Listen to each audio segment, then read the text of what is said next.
La bombe nucléaire est l'arme ultime d'une nation. Il dissuade vos adversaires de vous attaquer ou encore de vous envahir. Quelques pays la possèdent: États-Unis, Russie, Royaume-Uni, France, Chine, Inde, Pakistan, Corée du Nord et Israël. Les Américains interdisent tout autre État de la posséder, bien sûr, à coup de sanctions économiques ou encore en vous envahissant directement. Mais bon, ils n'ont pas besoin que ce soit vrai. Ils ont juste à trafiquer des photos pour aller chez vous. Exemple, Irak. C'est sûrement ce genre de comportement qui donne envie à un État de la posséder afin qu'on la laisse tranquille. Les premières bombes nucléaires ont fait des dégâts effrayants. Les villes de Nagasaki et d'Hiroshima ont été rayées de la carte ainsi que leurs habitants. 220 000 morts sur le coup, sans compter les dizaines de milliers de morts à cause des radiations. Ces bombes-là, encore surnommées Little Ball, ne sont plus rien face aux bombes du 21e siècle, qui sont des milliers de fois plus puissantes. Il y a vraiment de quoi s'inquiéter. La question suivante, quelle est l'arme atomique la plus puissante du monde? Certains vont penser à l'une des plus connues, la Star Bomba, lancée en 1961 par les soviétiques dans une archipel déserte au nord de la Russie. Elle est des milliers de fois plus puissante que Little Boy et aurait, si elle avait été larguée en France, rayé une région grande comme l'Île-de-France de la planète et causé 7 millions de morts directes sur 13 millions d'habitants, sans compter ceux qui mourraient des semaines plus tard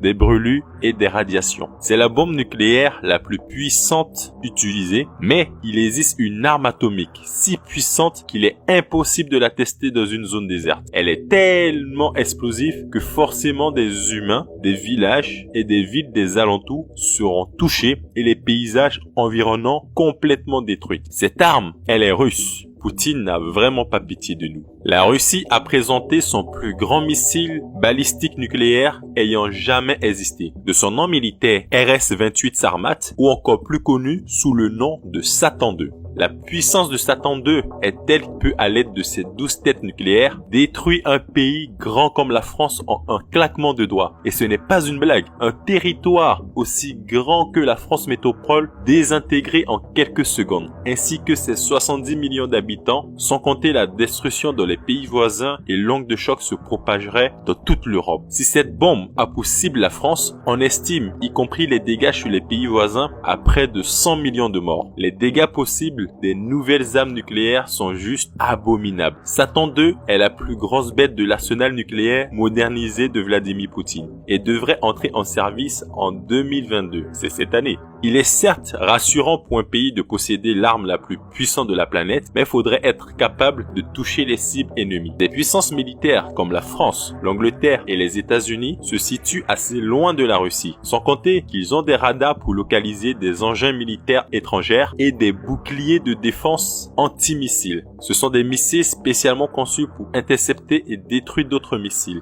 Mais c'est là que Satan II est très dangereux, voire invincible, voire invulnérable. Cette arme de 208 tonnes a une portée, à prêter vos oreilles, de plus de 18 000 km. Depuis Moscou, il est capable de toucher n'importe quel point sur la Terre. Aucun pays au monde n'est à l'abri. Même pas si vous vous abritez dans le coin le plus reculé du pôle Nord, du Sahara ou de l'Amazonie. Tous les pays européens, y compris les États-Unis, sont vulnérables à ce missile. En plus de sa puissance et de sa portée, il est équipé d'une technologie furtive pour tromper tout type de système radar ennemi. Même les radars russes sont incapables de le détecter. Il est juste un fantôme. Mais le pire n'est pas là. Aucune technologie de défense antimissile ne serait en mesure de l'arrêter. C'est un missile hypersonique de vitesse Mach 20, soit 20 fois la vitesse du son. C'est égal à plus de 25 000 km/h. Il est si rapide que aucun missile au monde ne peut l'intercepter. Il pourrait faire le trajet Moscou-Londres en 6 minutes et les trajets Moscou-New York en 14 minutes seulement. La présentation de cette arme a rendu obsolètes tous les boucliers de défense antimissiles. Ils sont devenus totalement inutiles. En théorie, aucun missile de défense ne pourrait arrêter cette arme nucléaire avant qu'elle ne touche sa cible.